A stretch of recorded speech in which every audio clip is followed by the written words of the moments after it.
Okay guys, this is a quick demo of your landscape project, and I just want you to pay attention in terms of starting out. You're going to need your tools. You've got your watercolor brushes here.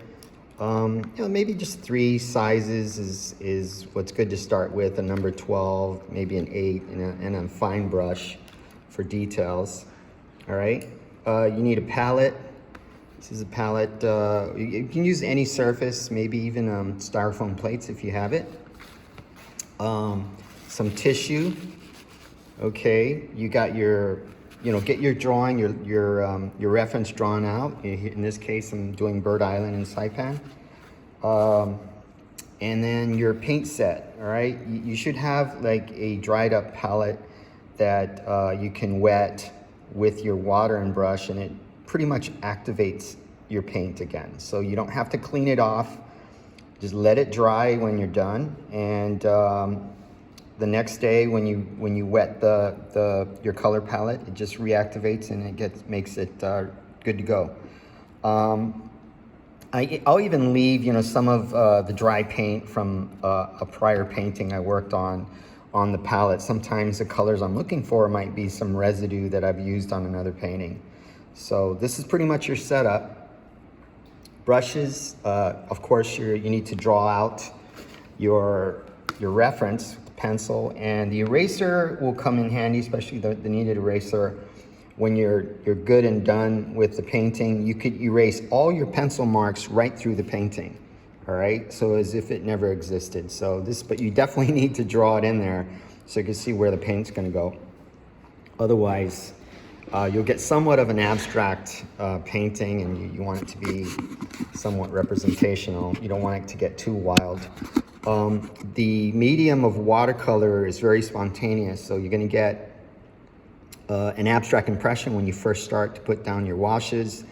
You got to let the water work for you, and let some of the effects happen on their own. And that's the beauty of watercolor, is the spontaneity allows accidents to happen that are interesting. If they look good enough to leave alone, you move on to another section of the painting, and you just kind of let that dry as is.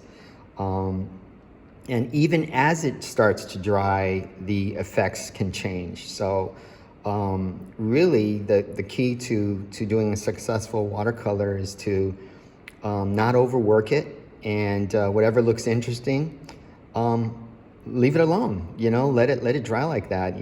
Despite the crazy effects that you'll get with this medium. All right, so I'm going to hand off the camera to my assistant, and we'll go from there. Okay. So when you start, you want to start with wetting your paper. In this case, I'm going to start with the background. Again, this will be a real quick watercolor. May not have time to finish it, but we'll try to go as far as we can. So in the beginning, you almost want to start as if you're painting with just water. Go right up to your forms. Now we'll try to do as much as possible of the watercolor medium without resorting to white. When you're doing transparent watercolor, anything that's white or light is basically the paper itself. So you paint around all your forms. Obviously I have some white clouds here, so those would be areas I would tend to leave the raw paper as that area. Okay, so I got that. Now I want to, excuse me, I want to take some light blue and start applying. You can almost immediately start applying the colors that you would see in your photograph. I'm working from my palette. I got several blues I can dip my brush into. But one of the nice things about watercolor is when you put the water down, it'll tend to spread it out nice and smooth for you. Okay, so if you notice, you know, the ratio of water to paint is very, very small. Very, very little paint is all you need to pull this off. All right. Okay, get a little bit of a darker bleed at the top there.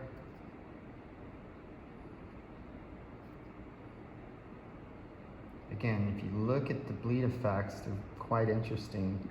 You want to just kind of let it happen.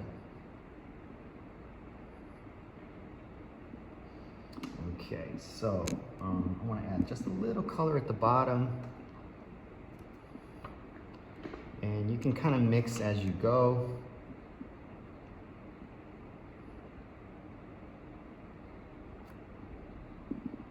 A little bit of purple lavender color bleeding up into the light sky blue. Okay. Again, if you look very closely, I'm staying away from areas of the painting that eventually will have other colors in it, in terms of the landscape that I'm about to paint. Or the landmass, I mean.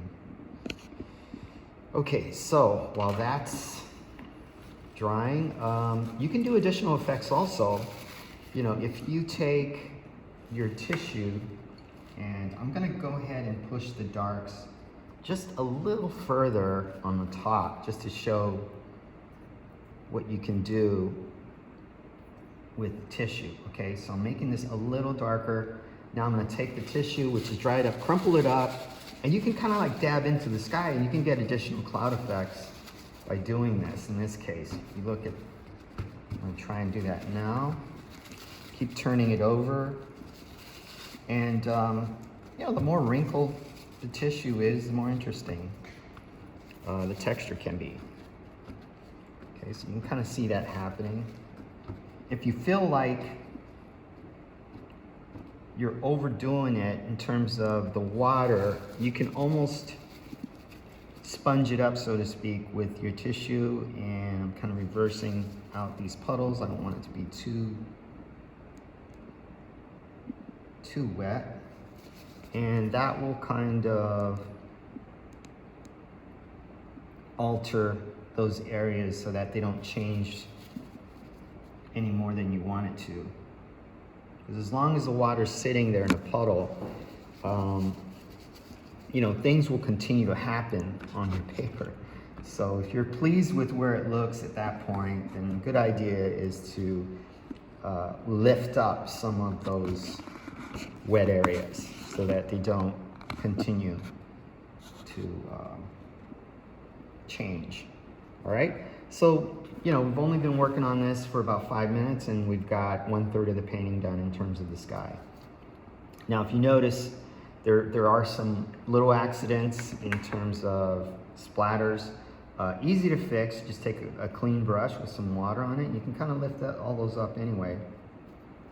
It wouldn't matter, you'll have some color on there later on to kind of hide these specks.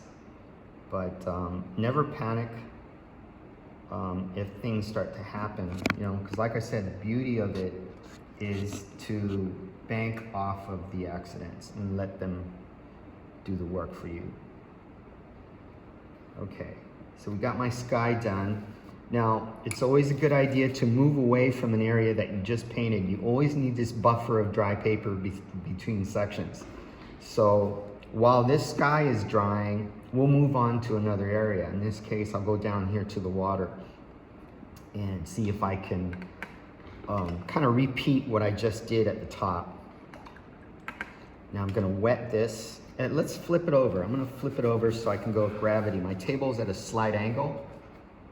So it's the ideal surface really is to work on a flat surface, but since I'm on a drafting table, it's a little difficult that gravity is kind of working against me. So I'm gonna flip the paper over so that things sort of run this way. And get this in there. If you notice, I'm not touching the sky with this second layer of water. All right. You definitely should sort of stick with the same color scheme. Remember, water is a reflection of the sky. So you're basically using the same color scheme.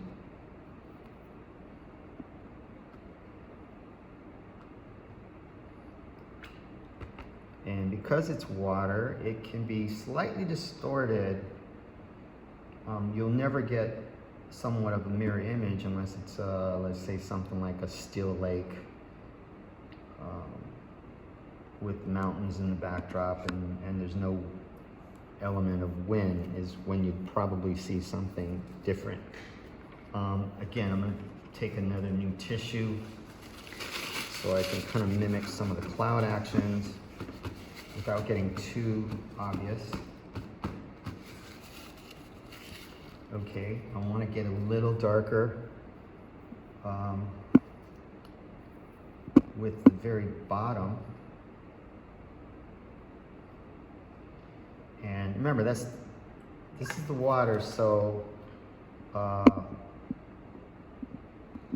it would be darker anyway because of the proximity of it. All right, so now I'm going to flip this back over.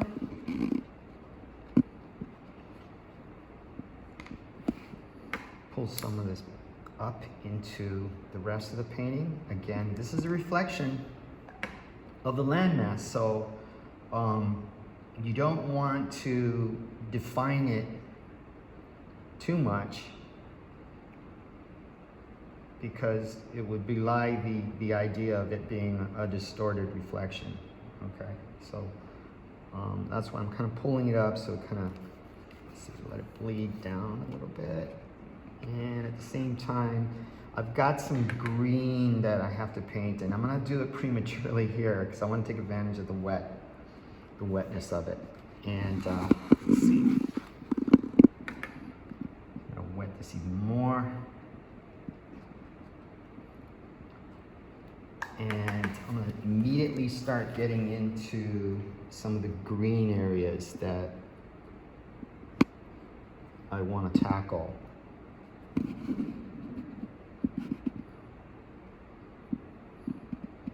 Alright, so we're going to start here.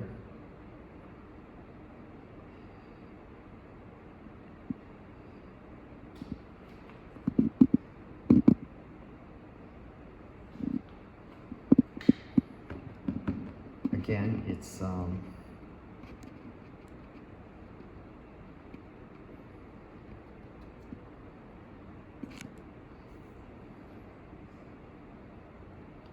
gotta be very careful that I don't get too detailed with the reflections.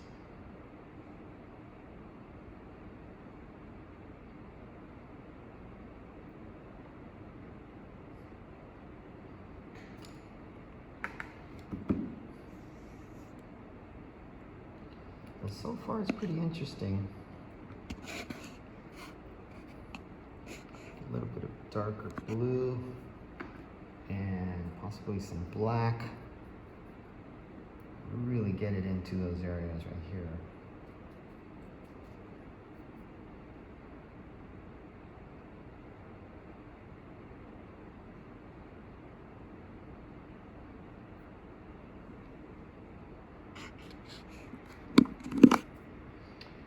Okay, so there you go.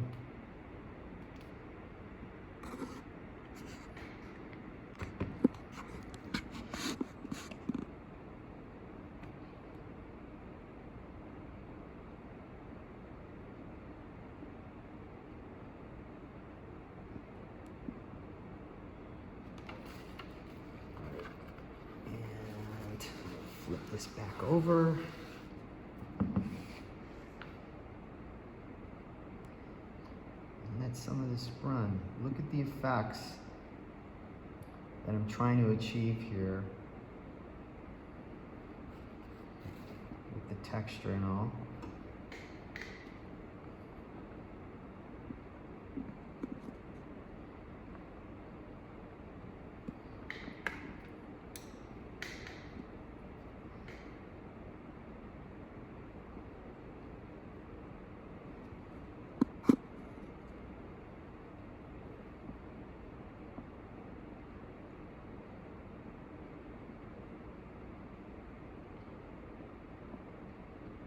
Okay. All right, so now that this is drying, we can just kind of let it sit for a while there.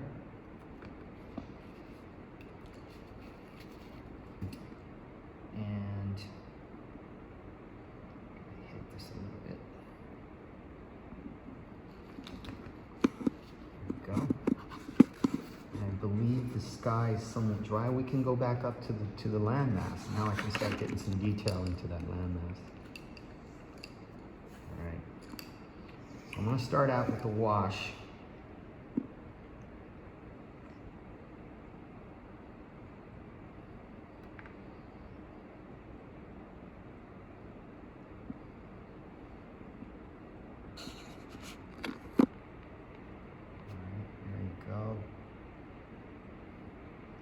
Hit just certain areas.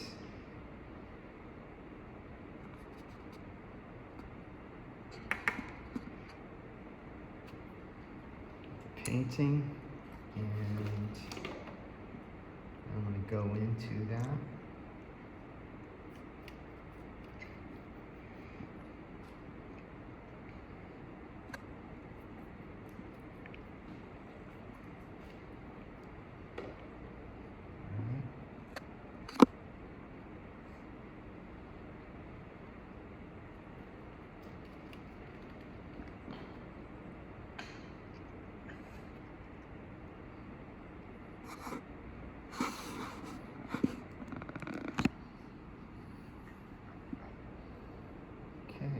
So just pay very close attention to your reference at this point.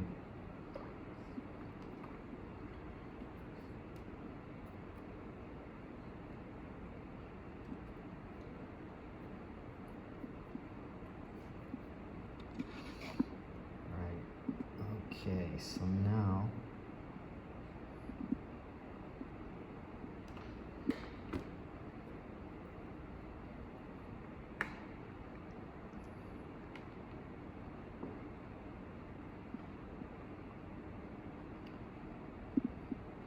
trying to capture some of the limestone shadow play that you see happening on the rock formations. And that's what I'm hitting right now.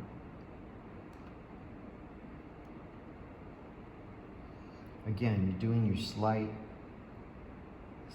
lighter washes at this point. You don't want to go into your darkest darks just yet. And watercolor does tend to dry to a certain degree lighter anyway, so you got to account for that.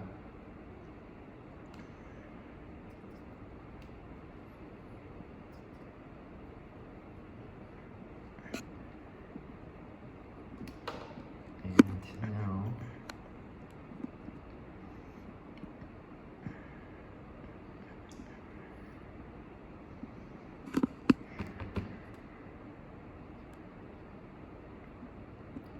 if you notice, I'm really just kind of hitting the lighter washes in the painting right now.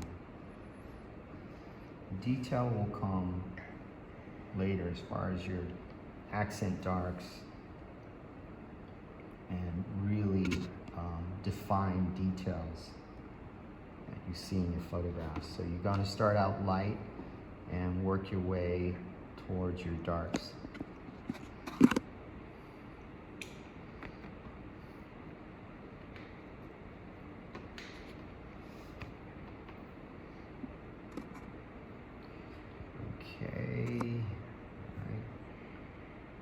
Bleed some of this stuff back into the landscape. And you know, things may not look like they don't have a lot of color, but when you start painting it, you'd be surprised how much color there really is in those references that you're utilizing. And that is exactly what I'm trying to do right now. Is get as much color in there as possible.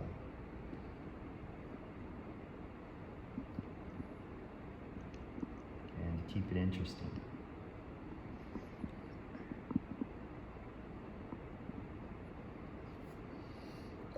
Alright.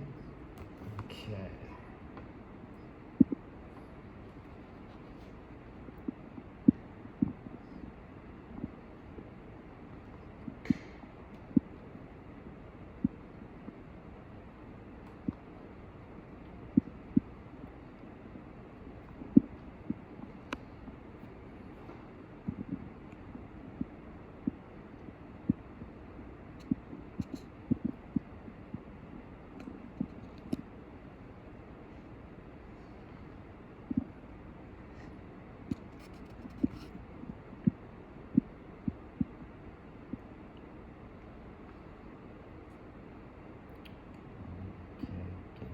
little bit of some darks put in there because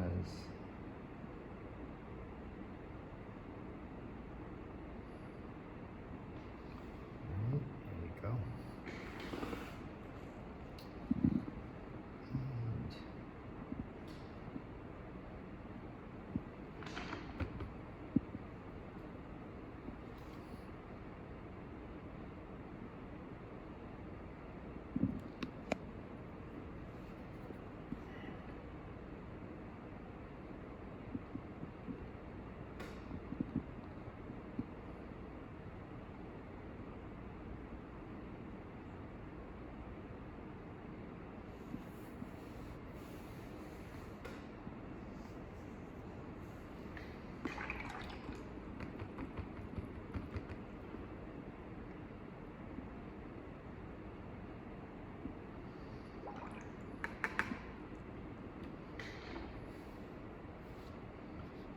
Okay, so now I'm looking for other areas that are dry, and I think I can actually start to hit some of the areas in the foreground. Some of the formations you see in the water.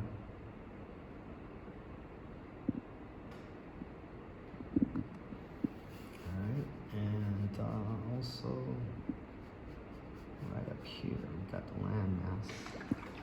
In addition, there are some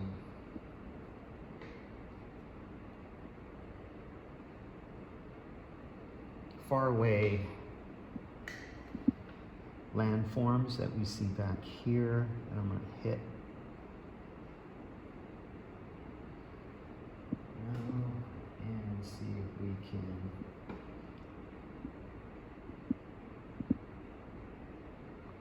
do some of these details.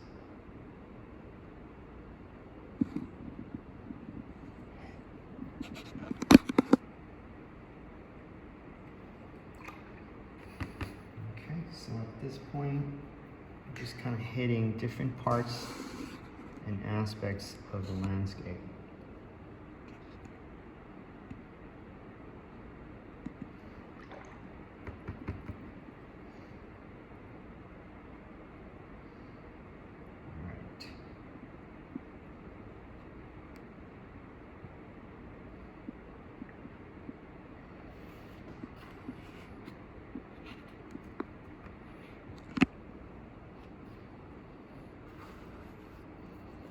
Okay, so I have a few areas that I also want to tackle in the foreground that have somewhat of a coral look to it as far as the forms that you would see underneath the water. So I'm going to fake some of those areas out too right now and see if we can put some of that in there. These are sort of underwater.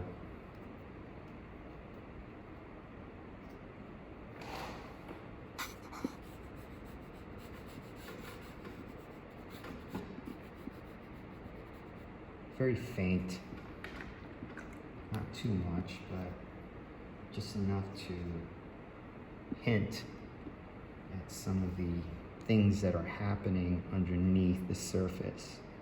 So that's what I'm doing now, is trying to apply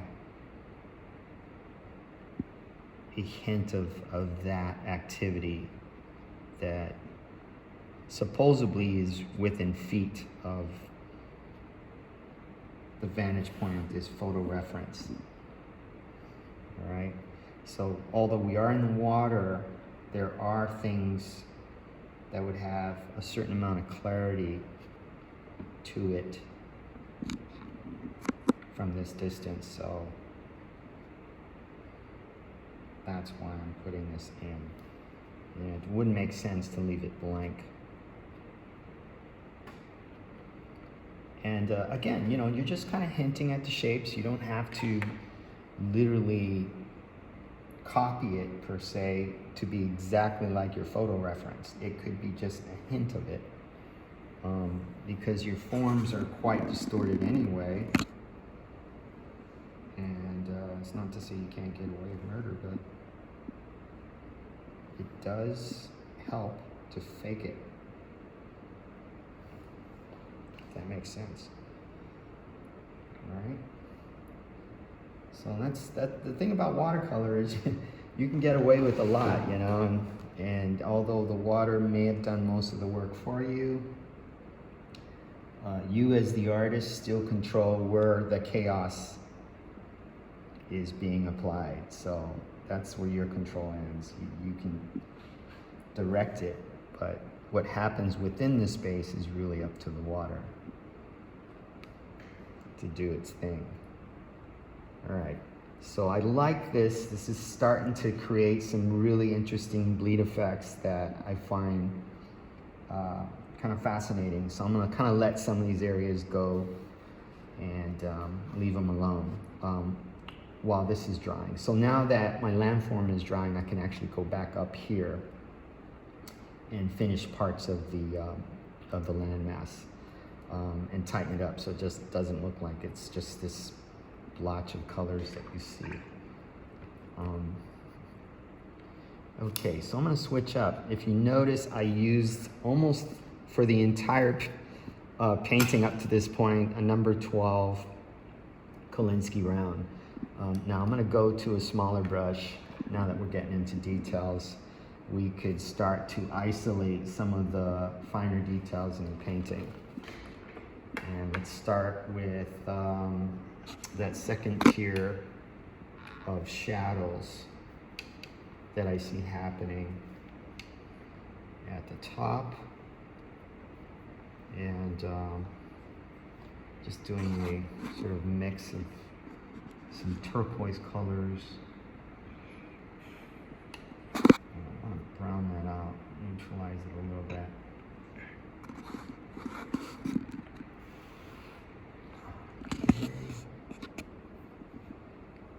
So there's a shadow there. So now, if you notice, I'm going to the second tier darks. This is to kind of solidify the forms. Make some sense of it.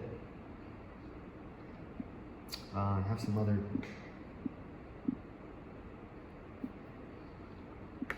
details here that I want to go with on the rocks.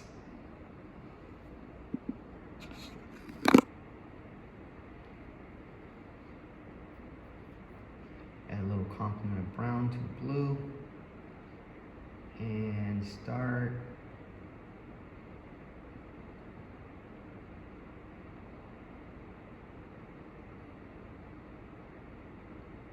putting in details.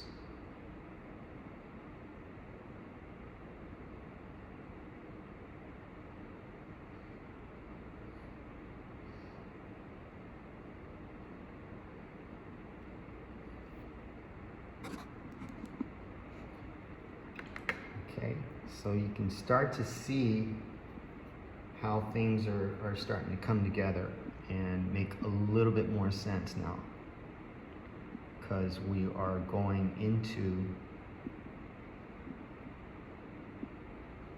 the shadows. We haven't quite gone into the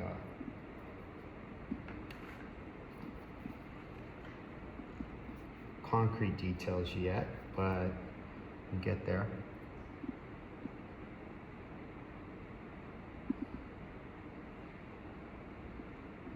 Just filling in the gaps.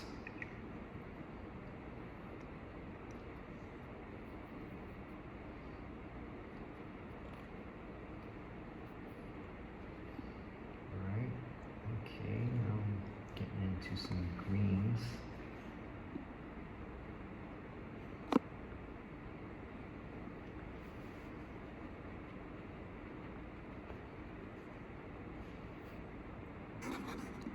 All right.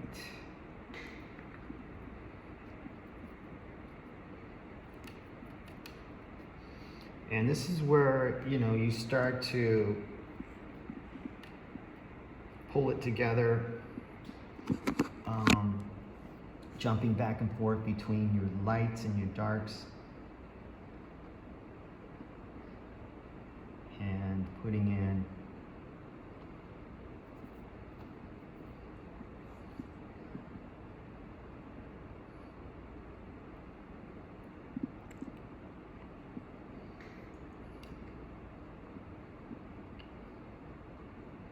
small details.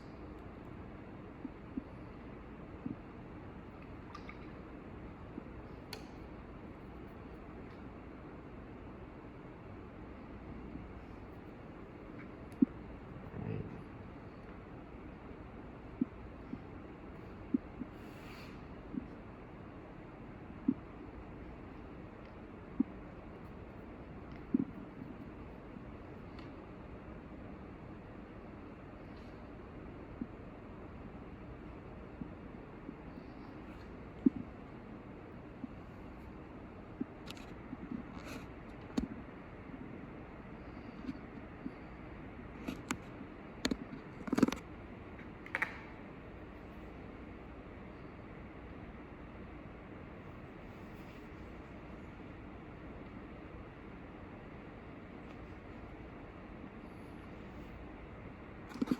And if you notice, I'm eliminating a lot of the whites that I no longer need, and that is to make sure that things start to solidify into, you know, the rock formations that I'm trying to mimic. All right, so that's what we're doing at this point.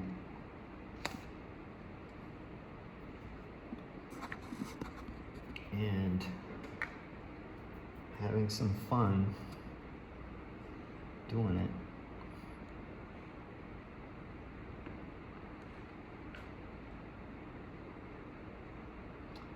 Okay, so, and if you look at, if you've ever been to Bird Island, it's a huge chunk of limestone, volcanic, I mean, not volcanic, but limestone rock that is almost bleach white, and in the sun it gets even brighter. So, you know, it lends itself to this particular medium because you could really emphasize the bleachness of the stone even more. Okay, so now we're getting into other parts, and if you notice, it's now that we're getting rid of a lot of the white areas, we can kind of isolate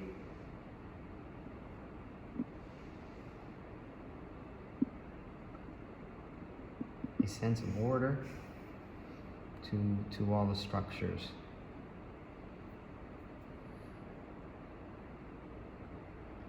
And what I'm doing now is no longer the wet on wet process. It's more dry brush, which I'm doing some direct painting into the surface with the paint without pre-wetting it, you know, like we did in the beginning stages. This is why it's called dry brush. You're going into the dry paper, and you no longer need to do the wet and wet process.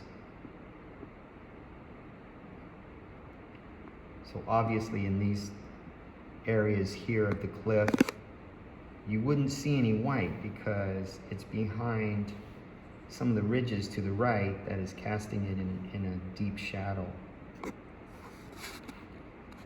So you can slowly eliminate that. And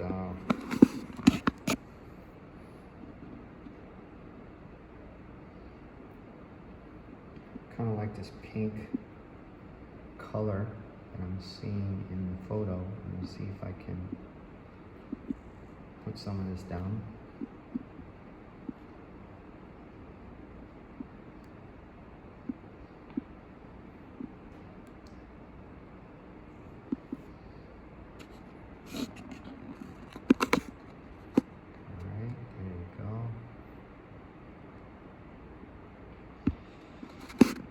Okay.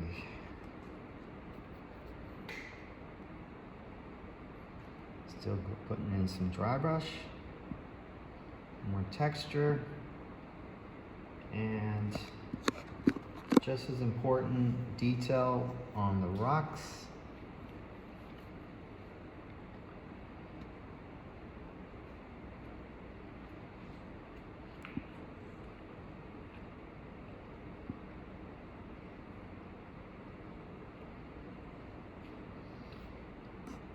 Now, if you notice, I'm very, very careful not to give up all my whites. I still want some of my whites to stick around.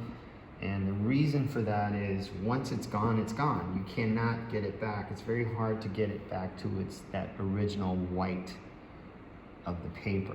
So you gotta be conservative in terms of how much of the white you wanna get rid of, because as soon as you put a tint on it, it's gone.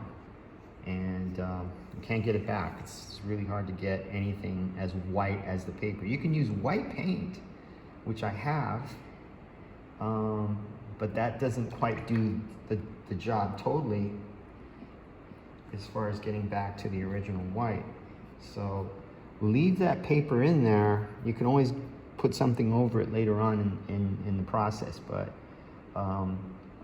you definitely don't want to get rid of your whites prematurely. All right, so I think I'm done with this.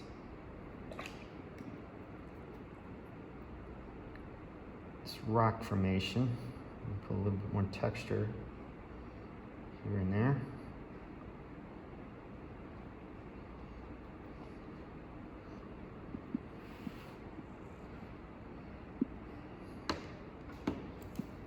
Okay. Now I want to make, parts of the clouds a little darker.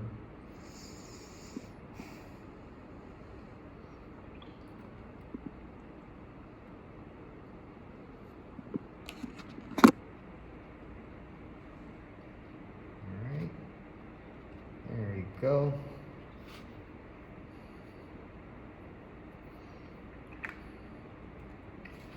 Get some more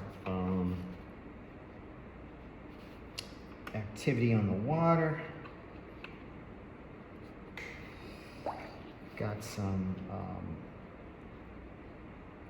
we have some turquoise action going on that I want to see if I can duplicate. And that's happening right up here.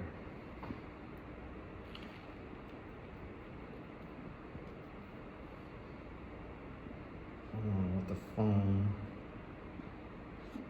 So I'm going to try and do some of that. There we go. Got waves crashing in the foreground. And be careful that I don't overdo it, because there is a lot of reflection that you don't want to lose.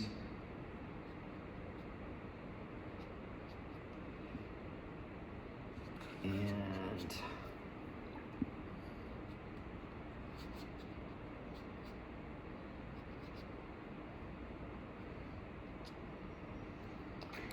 back to some big brush.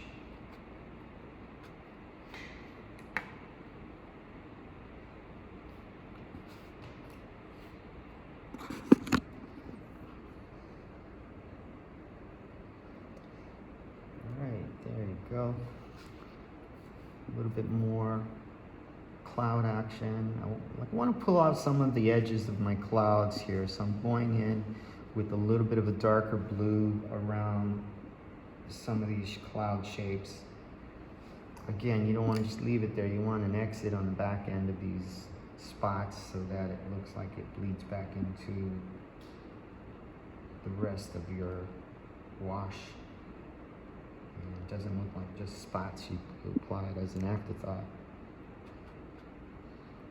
All right, so that's all I'm doing right now. I not only pulled out some of my cloud shapes, but spread the sky blue out a little bit more. And you know, keep in mind that, you know, the top of the sky will always be somewhat darker than what's closer to the horizon line. All right, so there you go. And then I'm going to take a big risk and put some darker shadow on the part of the cliff that is not catching sunlight. There you go. And now remember, I put that dark there, so I need to repeat some of that in the water, all right? Because it's not just gonna happen at the top. If it's happening there, it's gonna happen down here. So we gotta do the same thing here. We gotta echo some of those darks. And of course, it could be blurry, so, you know, keep that in mind. Put some little bit of brown in there. And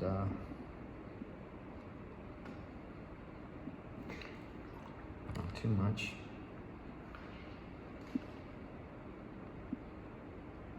Okay. I think we got enough on there to call this a finished piece.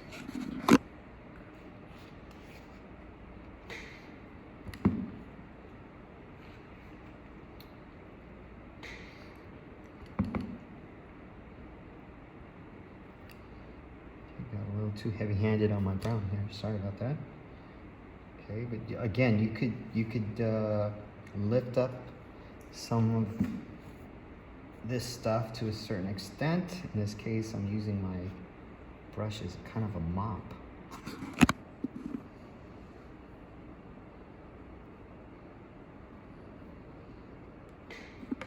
And let some of this bleed out into water down here, so it's not too defined. There you go. How's that? All right, and I think we got it, you know. This is Bird Island, so what's an island without birds, right? So let's see if I can cheat a little bit and throw a bird in here. Or two. This part right here is a little dark for me, so I'm gonna show you guys how to like lift up something and it's too dark. You can kind of wet it, soften up the paint, and then just go back in and kind of hit it with the tissue. You don't want too much because then it kind of overworks it. But just enough to kind of pull up some of the heavier areas that you feel may have gone a little heavy-handed on. All right, so I'm gonna stop right there because, you know, right now I'm in danger of overworking it as a watercolor.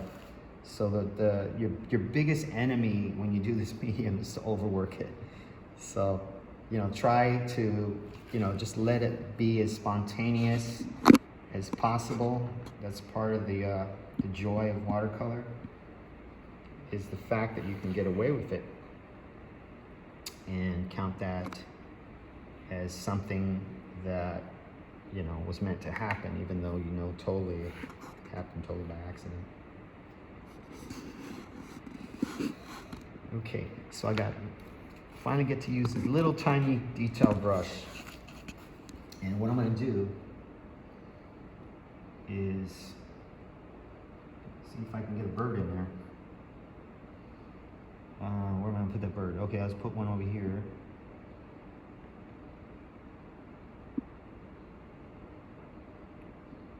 All right. Oh God, that was a big bird. I may have to redo this.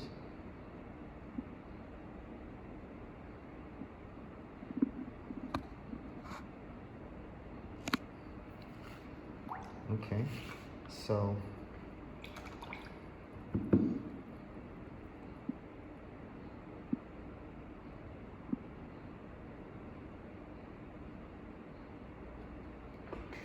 Hmm. I don't like that bird. Let's take that out. Let's try another one.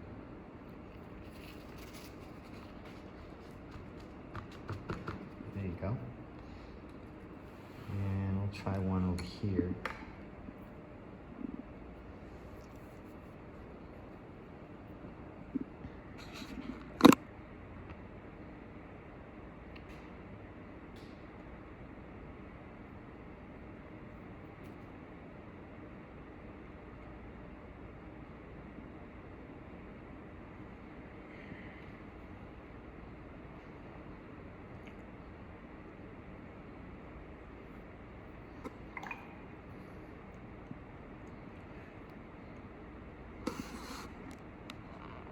Soften this up.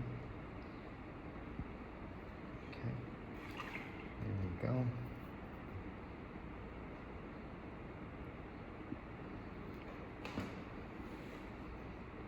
Some birds. And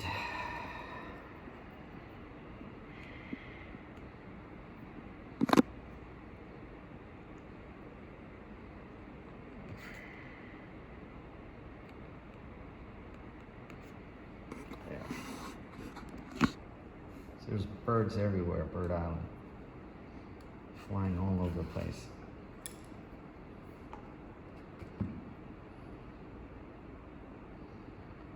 Okay, so now this is where you can actually take some gouache, is what you want to call it, and you can use the gouache in areas that you feel maybe you've overdone it and you want to add some other aspects of green into the painting, which is what I'm going to do.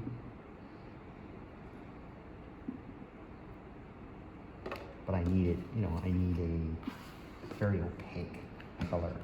So, you don't want to use a whole lot of this because, once you start doing that, it becomes a gouache painting. And all I really want to do is put in some lighter areas that I somewhat overpainted.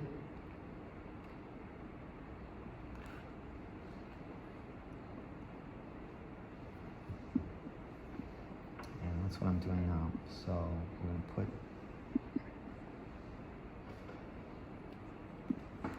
very strong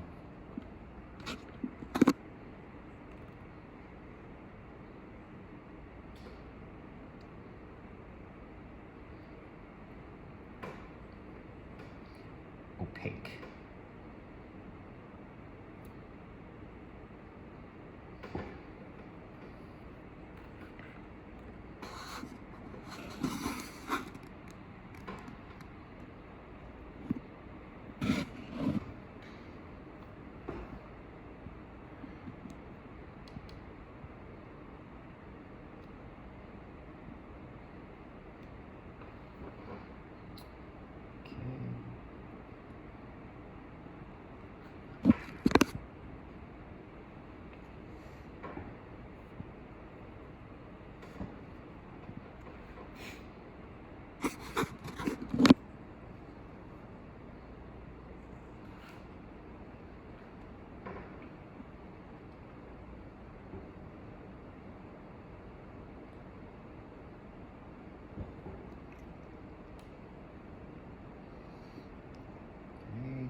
are finished.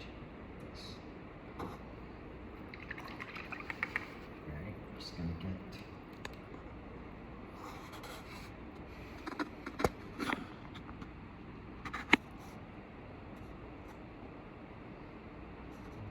stuff here, and I believe we are done. Alright, so what I want to do now is make sure it's completely dry so that we can go ahead and erase the pencil marks that put a little bit of blue here, get this into shadow. Remember this white here that we have here is, in fact, I could probably shore up that white even more with adding a little bit of this purple that we had earlier at the bottom, you know, add a little bit more contrast down here in a few spots.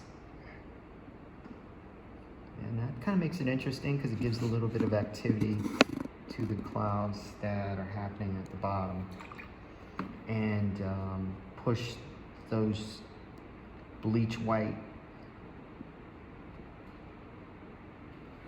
rock formations out even more, contrasting it with the neutral gray.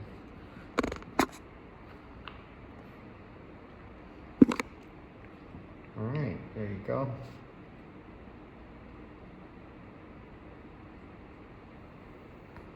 How's that?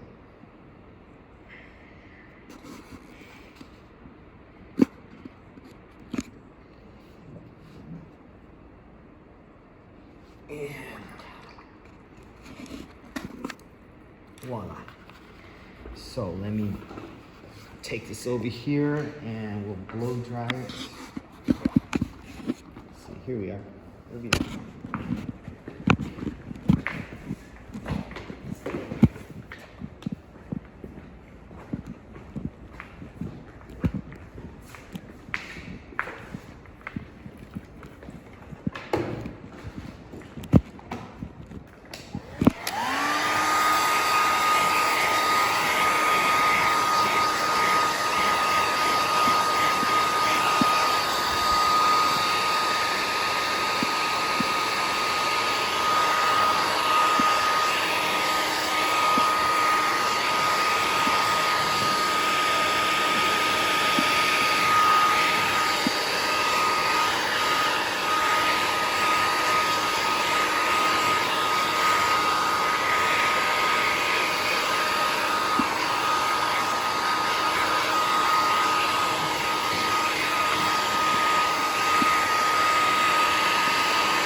At this point, you clean up the painting, go back in, and lift up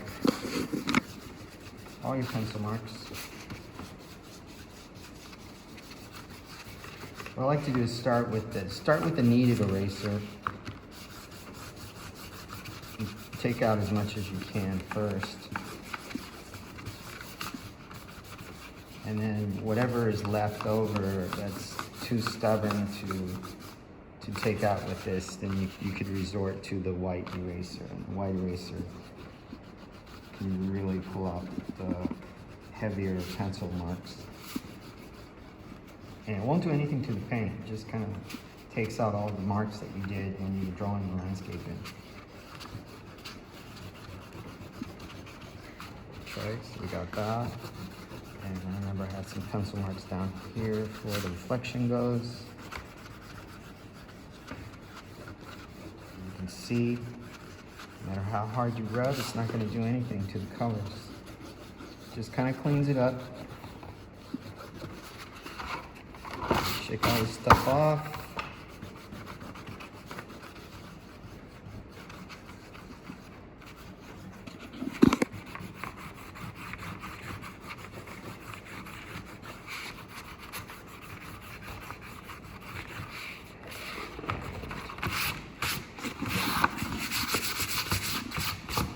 Now, even at this point, you could still go in and clean it up a little bit. You can use the, you know, make sure you have a nice clean brush. And you could literally, with dry tissue and some water, you can go in and just kind of gently scrub out some of the mistakes that you have. Little specks in the sky. And you know, marks that you felt were a little too excessive. Remnants of the old bird, giant bird there. All right, and there you go. Rhode Island.